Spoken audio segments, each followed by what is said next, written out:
समझाने की कोशिश की कि भली मानस दोस्तों के पास था, पर बीवी का शक कैसे निकले।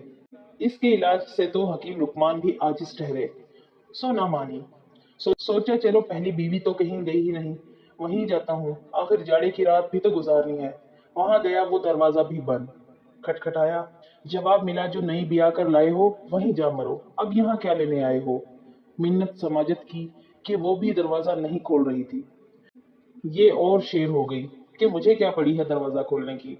सोचे चले मस्जिद चलते कि दर बदरों का ठिकाना वही है, कोई दरी या सफ लिपेट कर रात की सर्दी का मुकाबला तो करें। आफ्ताब फिजा मस्जिद पहुंचे। लाइट का दौर था नहीं, दिया जलाने की जरूरत नहीं थी। अंधेरे में सफ को हाथ डाला तो कुछ नरम नरम चीज महसूस हुई। अंधेरे में उस्ताद जी की आवाज बुलंद हुई, आखिर आ ही गए हो। रोज मैं यहाँ अकेला होता था, सोचा चले दो तो हुआ करेंगे।